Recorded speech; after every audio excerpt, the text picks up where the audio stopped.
see if Mike picks up these chips. Oh, look at it. It really does. Oh, you hear chips, eh? Just testing the mic. Just testing the mic. You're not going to use that crisp thing? No. Okay. Do you want to use crispy? I don't think crispy will take out the chips then. These are still kind of sweet. What the fuck is going on with these chips? Why aren't they crunchy? Fuck. I don't know. Right? They're not even that salty. No. Where are these from? The US? Here? Pennsylvania? US. Why are they like... I don't want to buy the fucking Lay's. But... That was the offer?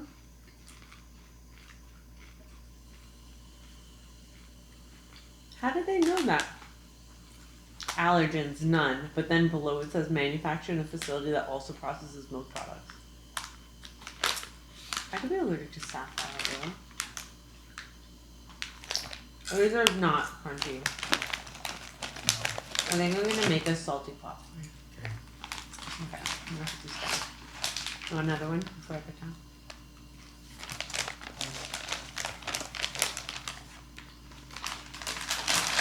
Oh shit. Okay, well. Hello. Welcome to this edition of Auntie and Auntie. Auntie Talks. Auntie Talks. Episode 6-ish? 7 or 8, I think. Okay. But clearly we're hey, well, so I'll paint you a picture if you can't see the visual. We're lying here on our T-shaped couch with our heads together. Very, very horizontal. Very horizontal. Like staring up at the ceiling, like at the ceiling fan, horizontal kind of thing. Oh, yes. This episode, we're coming at you from Auntie's being tired. Full week. Full week. Been motion a lot this week. So, recap.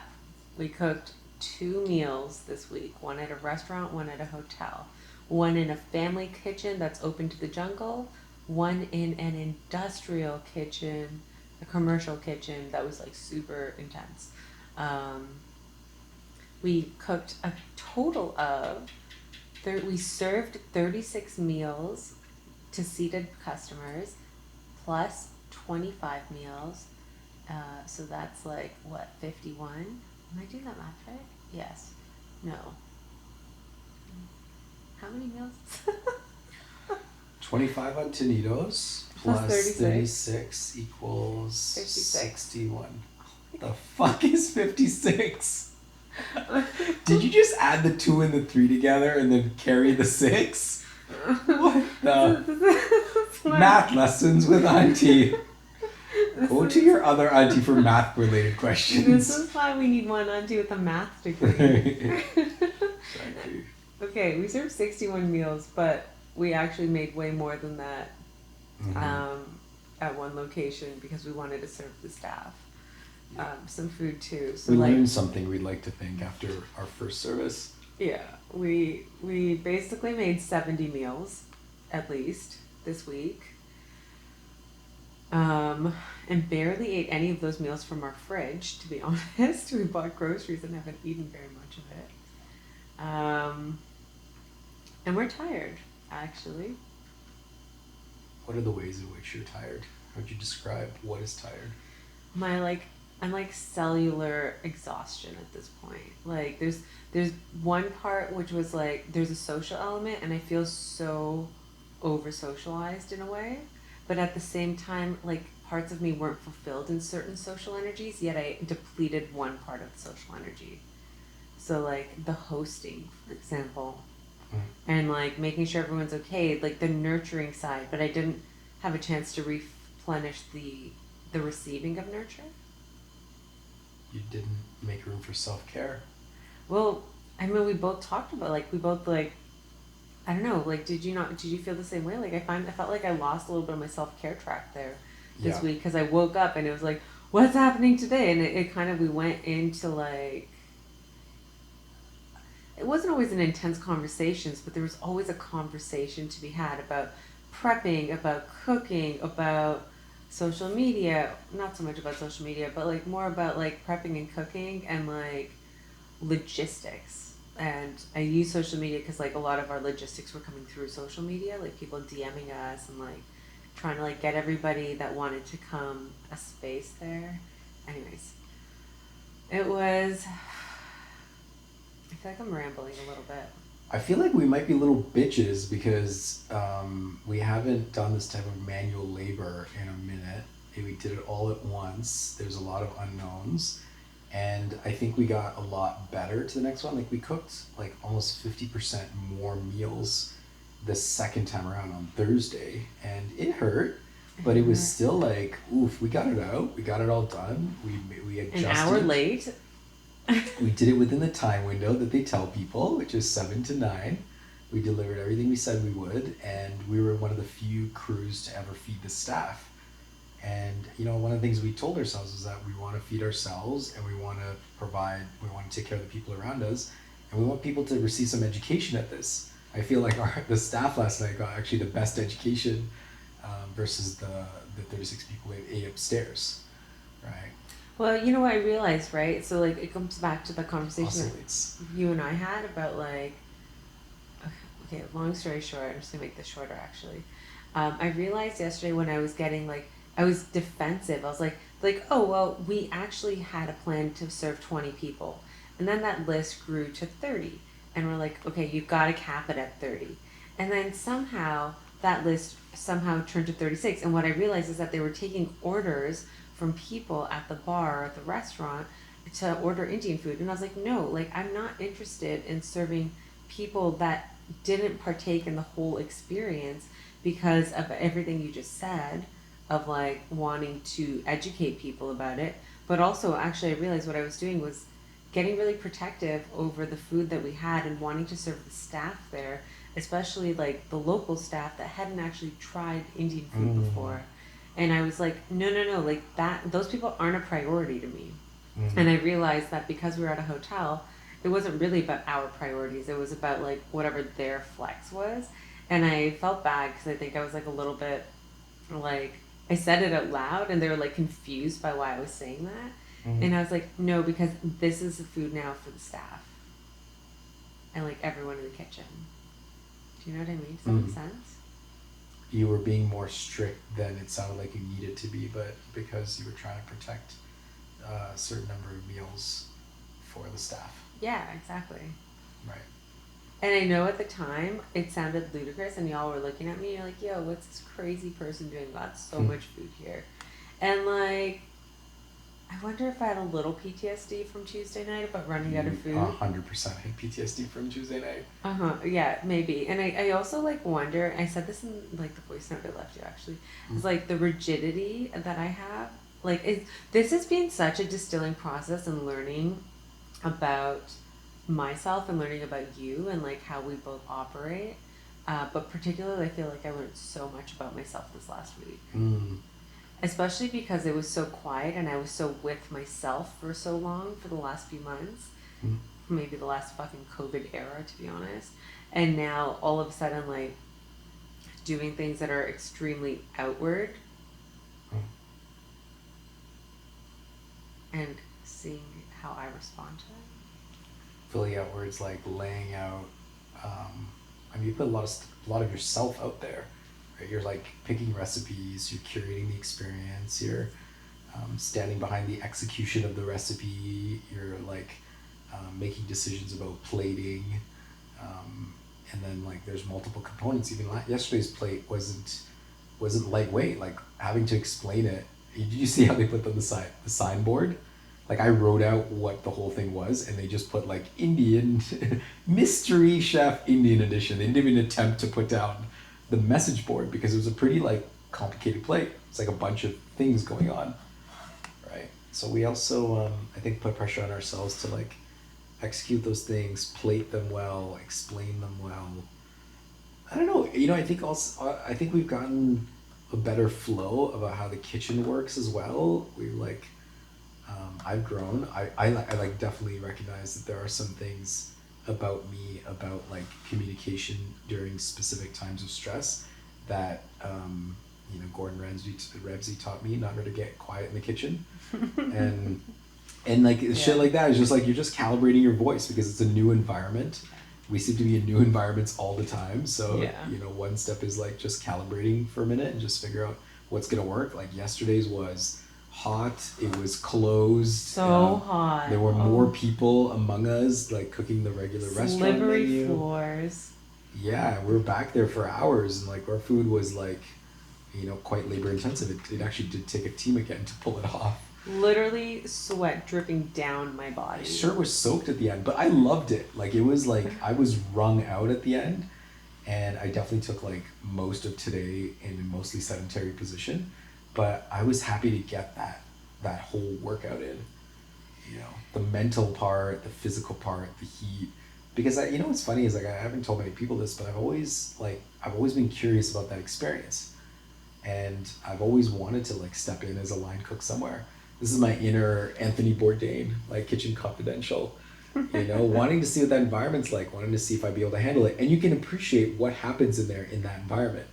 Like you start to like, you appreciate there's like a camaraderie that happens there, and you're kind of like pushing through physically, and the banter changes. It's like less like delicate and more like, you're sort of boisterous, right? You sort of amp up into that environment. And so I don't know. I feel like I got a bit of that experience yesterday, which made me really happy, and maybe it was energizing as another layer to providing that experience. Also, we fucking sold that shit out, right? Yeah, we hit their all-time record. Yeah, that's insane. Like we initially had told them, we asked them to put us 20. They call us back and go, okay, 23 it is. And then we're sitting together and we're like, okay, let's call this 25. I know I was pushing on that. They're like, okay, 26 it is. And then finally we're like doing prep, and they're like, okay, so we have now 30, and if people come up, should we take them? We're like, okay, they were at 28, and they were just trying to move tables to have enough seating, right? Because like it's not really a room set up for one long table of 30 people. So now they're having to set up stuff. Finally, I didn't even hear that they sold from the 28th seat to the 30th seat until they told us they were at like fucking 33. And then final count was 36. And the funny thing is, yes, we definitely both had some PTSD from tornadoes and like realizing we've got to be much more thoughtful about how much food we prep. But we actually did that, right? We buffered the shit out of that because we said we would cook for 30, and we had probably enough for like 40.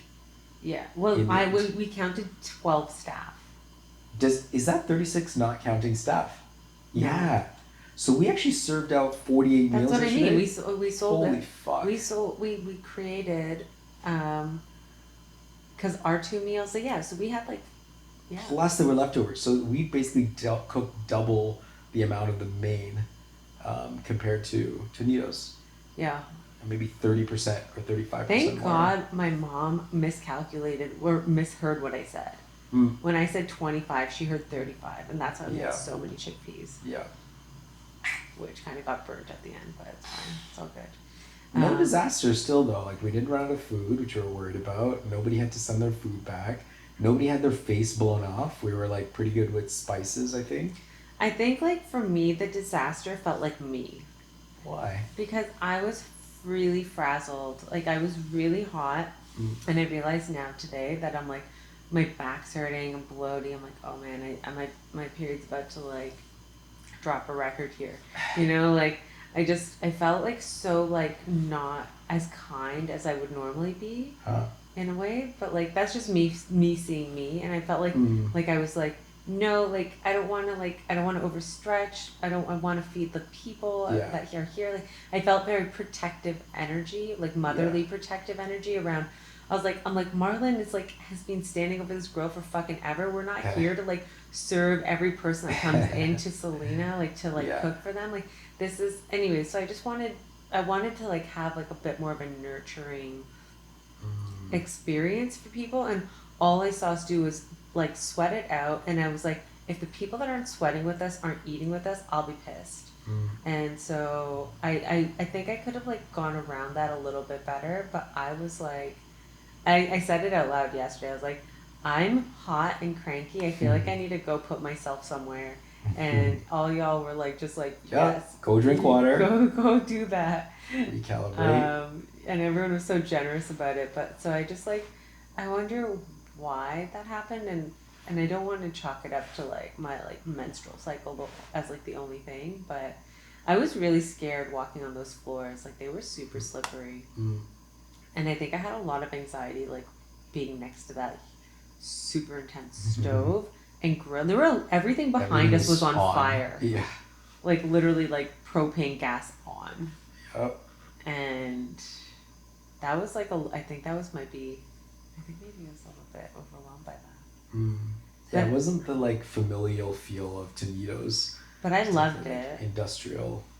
But yeah, we had great support staff in there as well. Like Backbone could hand off stuff. They were eager the whole time to make sure that we had everything we needed. Oh my god, and Jorge, I hugged Jorge like 5 times. I was like, bro, like holy shit, thank you for being here. And Louise and what was his other name? Amarla? Luis and Grau. Grau, sorry, I heard a different name.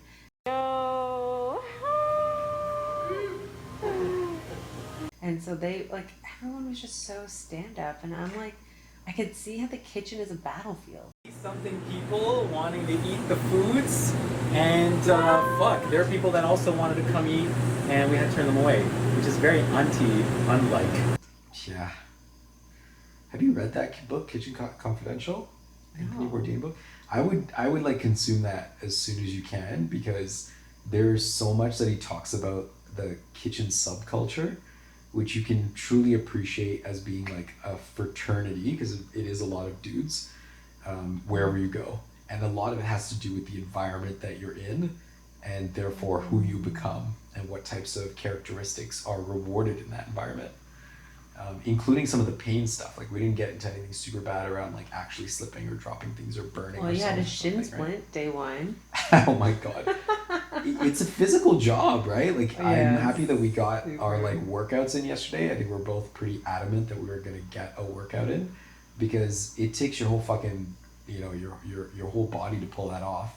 You're not resting really anywhere between. It is like 6 to 8 hours of manual labor, and you gotta have your head on a swivel, make sure you're not, doing stupid things, time everything, so you're kind of running around. I wonder, like I don't wear a tracker, but I'd be curious to see actually how much movement there was just in those hours, because the body is tired at the end of it. Yo, I think, and also like respect to everyone that works in the service industry for like fucking being on your feet for like hours and hours, and like sipping things in between, having bites in between. Like there is no real like off moment is what I've experienced. And like that social energy when you're front of house and that heat when you're back of house, like they're 2 different kinds of exertions, but both of them, like goddamn, like respect, like super respect. Yeah, and be able to do that every day for most of the week, and then do it over like a career. It's something else. You love it. You must love it. But also like I totally appreciate and the tip culture as well. It's like we're putting ourselves out here, and if you like it, like show us some love. We got a standing ovation at Tonitos. Like we got an applause. We got like people asking us to say some words in a way that we didn't at Selena's, which was like a demonstration of the different atmospheres. And so now I'm like, whoa, a tip is like such an energetic exchange of gratitude. It's not about the money. Well, sure, it is about the money, but it's not just about the money. It's also about like respect. I felt loved, I felt cared for, I felt nurtured, I felt held, I felt supported, I felt served, and here's my token of appreciation for it. And so I don't know. Like a lot of pieces are clicking for me, and as much as I need a rest, I'm like super fucking excited to continue feeding more people, but also like understanding our intentions a little bit more deeply. Like yesterday, like it was a little bit less fun for me, at least yesterday, because the kitchen experience was novel, exciting, amazing experience, but missing out on the experience to be with our guests, like the people that were eating our food, and connecting with them and getting that emotional feedback, but also like being there to like educate them as they ask questions about the food, which they had many. And not being able to answer that was like, I felt like missing a part of what we desired to offer people. I think the plates were super satisfying yesterday. I'm glad we got to eat it at the end. Me too. That whole composition. And yeah, fuck, I'd be pretty happy if I made it a point to sit down and somebody put that in front of me. I was cool to see also like Costa Ricans there. Like a bunch of our friends. Ander was there, Eric. There's a whole family. There's at least one whole Costa Rican family. So that crew was funny. They were so enthusiastic. They were just like, this is the shit. Like they were so, and it was so funny. The husband was trying to guess. He's like, coriander. It's basically like Costa Rican. And then the two like the wife and like the friend were like, nah. And then he's like, let me guess the spices. And he's like, I'm good at this. And he couldn't guess even one. What? No. He's like, interesting. We picked up the coriander. He picked up the coriander, right? I was like, coriander, yes. But we actually didn't use very much fresh coriander in the dish. It was dried coriander powder. And it was like, he's like, wow. I'm like, cumin though. He's like, oh. Like, he didn't. And I'm like, that's so fascinating because like, that just makes me happy that like we offer them flavor profiles that they don't engage with regularly. But maybe they could and they just haven't. Totally. So I don't know how local cumin is here, for example, but that's like the clutch ingredient in most of these dishes, like the North Indian ones. Yeah. I see cumin in the stores. I don't see certain things like mustard seed. And so I think a lot of these dishes are actually recreatable for them if we've inspired them to look this up. We should probably post yesterday's menu too, because I don't think we haven't posted any menus. The first one we said we're going to provide in the fixed thing, right? Tonitos? We told them it was going to be a 3-course thing and starting with a shot. I think we have that in the stories. But yesterday I think we just like, between replenishing ourselves. I put it in the stories. The menu? Oh, I didn't even see it. Yeah, you're too busy in the cooking. Too busy in the. I was gonna say kitchen, and I was gonna say cooking, but I said cook. Anyways. We out here. Anyways, this is like tired aunties. Super tired. But we wanted to. Feeling good and like good. I'm feeling like good tired. Like we've jumped. Like we basically decided 48 hours before our first one, jumped through a second one with double the amount of plates. I think improved in that process, and that was all in 1 week. So I feel really happy with our progress. I think we ripped the Band-Aid off of like our own fears about what would happen if we step out and try to do this. We've had so much support. We've like way oversold everything that I thought we would sell. I literally thought 10 people were going to come on Tonitos. Or I thought 10 people coming would be success. So it's cool to get that type of reception, and it also drives you to like deliver now into these other little communities and see what else we can challenge ourselves with, right? Yeah, my number was 15 for Tonitos, and so to get 20 to sell out. Yeah. And to run out of food. Yeah. Which was a whole situation. No food came back. That's the other thing is I didn't really think about it in that moment, but there was really no food that came back on any plate. In Tonitos? Yeah. Oh, cool. Plates be clean. I was going to ask just about went that. Straight to the wash. That's it. I didn't see yesterday's plates though. I think I did see people leave like some of the chana masala. Okay. Because like, there was a lot. And I don't remember seeing any potato cutlets not being crushed. Yeah. I think the plates came back pretty clean too. I think so. And I was checking in with Jorge was like with us, but also running up, and he was like, "Yeah, this is." I mean, the guy runs the kitchen, and he was saying it was being well received, right?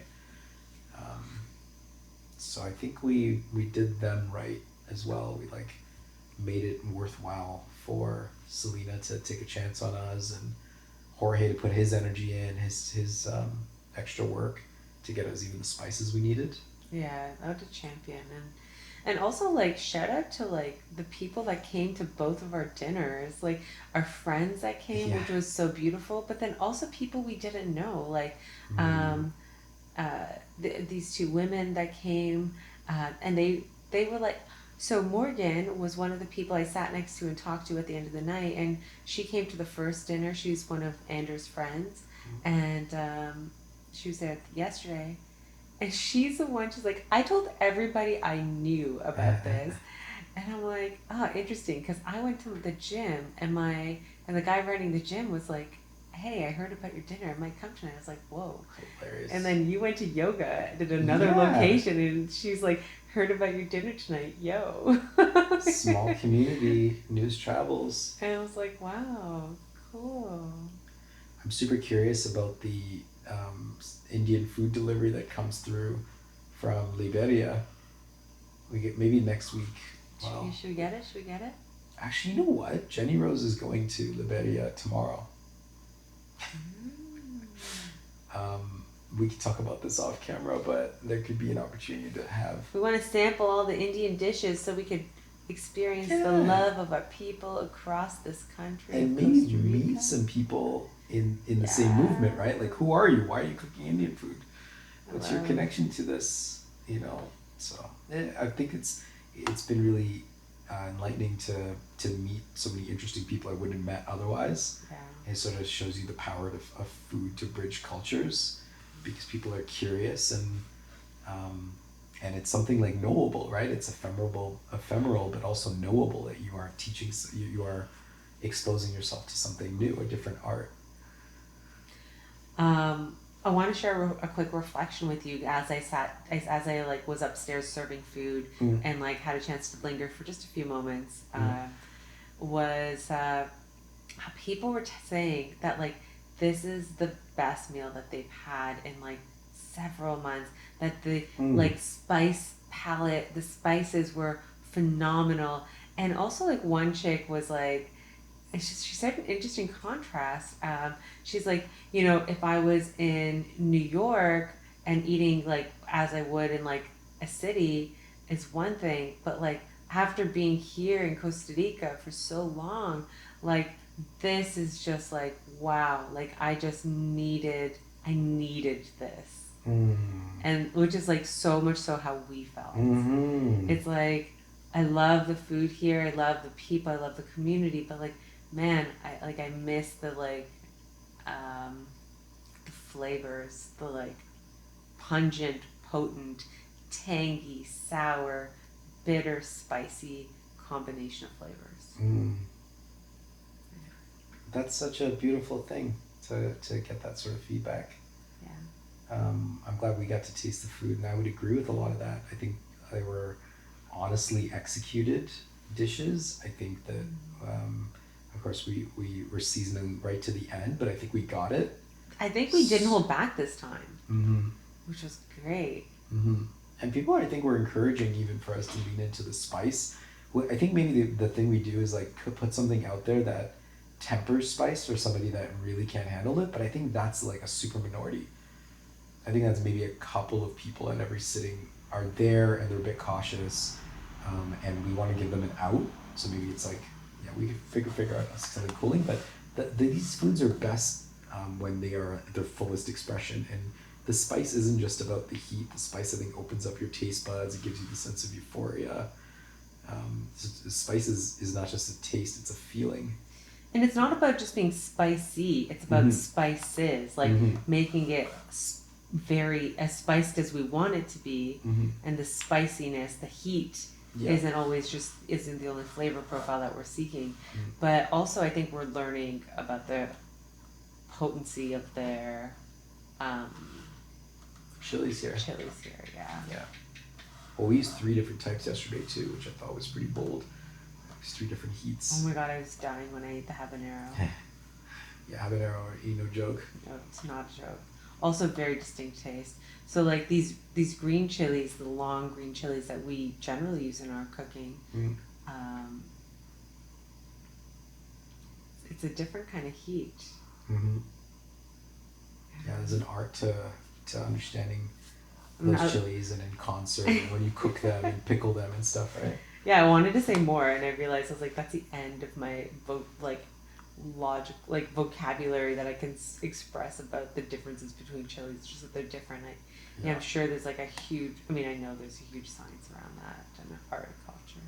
Apparently, the Mexican cooks are the most expert at this because they use the dry chili, the smoked chili, the fresh chili, and they'll recombine them in new ways, and that's actually the basis of the sauces in Mexican cooking. Oh, It's my limited. That's where I would go next if you're super curious to explore that. you know, Mm. I think I need popcorn right now and a nap. Nighttime recording, our first one. Our We're first home one. before curfew. Home before curfew, and we're gonna be asleep probably before curfew. Curfew sweet. being 9 p.m. by the way. Yeah. But Auntie, I'm really proud of us. What a 5-day sprint. It's only Friday. So this was like a Monday to Friday sprint that we just completed. Mm. I'm gonna give you a high five, Auntie. High five, Auntie. Yay. Well, we're gonna see what our schedule is for next week, but I think we're gonna take a little Auntie vacation and then circle back and maybe do a cook on Friday. Yeah, a little space to replenish, a little space to think and nourish. plot. Yeah, looking forward to it. Be a new audience for us too. Yeah. Well, so long, friends.